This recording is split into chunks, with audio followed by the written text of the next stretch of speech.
responsibility really is something that we need to embrace. And I can say this, when Crystal told me the subject I was going to speak on is responsibility, I'm like, she doesn't really know me. Because actually, for 41 years, I was not a responsible person.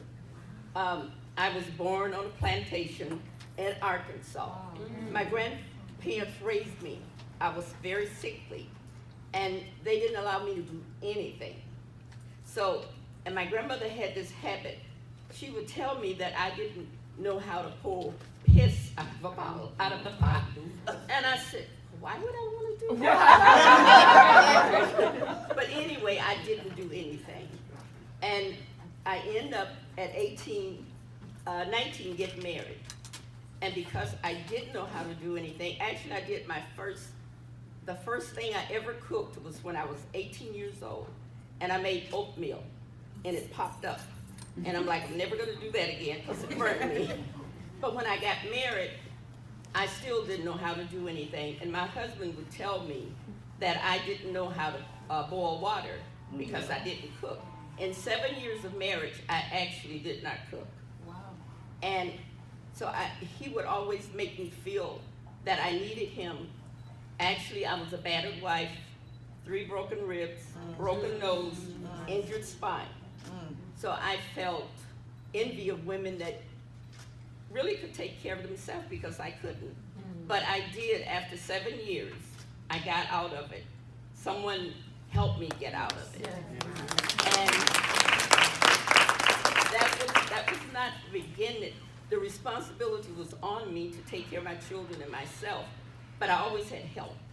I must say that. But after alimony support, welfare, food stamps, rent assistance, and all of that was in, I was 41. I said, my God, what am I gonna do? And really, I guess this is where my spirituality taken over, because I prayed so hard for disability. I went 3 times, and the judge denied me. And so I had to go to work. But one thing I had prepared myself was that I went to school during the time after I was divorced. And so I had had 2 years of early childhood development, so I got a job. Actually, I had never filled out an application. When the principal called, I called the principal, and she said she had a job and I could come in. And I told her, I said, oh, I'll take the job. She said, well, first you gotta come in and I gotta hire you. So what she did, and I started out as a bus aide. I couldn't even get the children in the seat belt on. But to make a long story short, for 18 years I worked with special needs children. And that was when I began to feel that I could do something. I didn't learn to cook. I didn't learn a lot of other things. Actually, I just moved.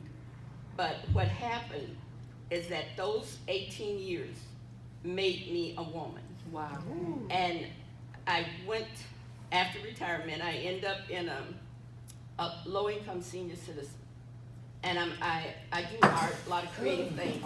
So I ran out of space, and the person started telling me what I couldn't do, I can't do that. And that's when I made my mind up that I prayed, and I don't want to live like this. So I am an artist, but I hadn't really done anything. I didn't even want the responsibility of trying to sell it. But I went on Facebook, and the Portrait Society, this lady called, and that was 3 years ago. And since then, the first show in New York, I made too much money to stay in low income. Yeah.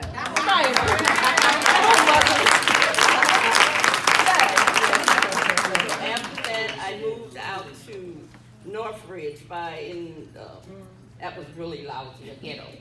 So I stayed there. I didn't know, but I stayed there for a year. And now I just moved in at Brewer's Point apartment right there. So I'm really thankful, and I would encourage anyone to teach your children how to be responsible. Today's children, they don't want to shoulder no responsibility. And with every decision we make, there are consequences. And so please, please teach your children to become responsible.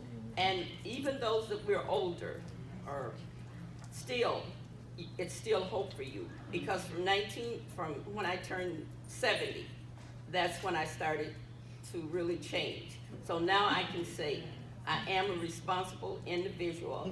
It's better to be responsible than not to be responsible. Amen. Thank you.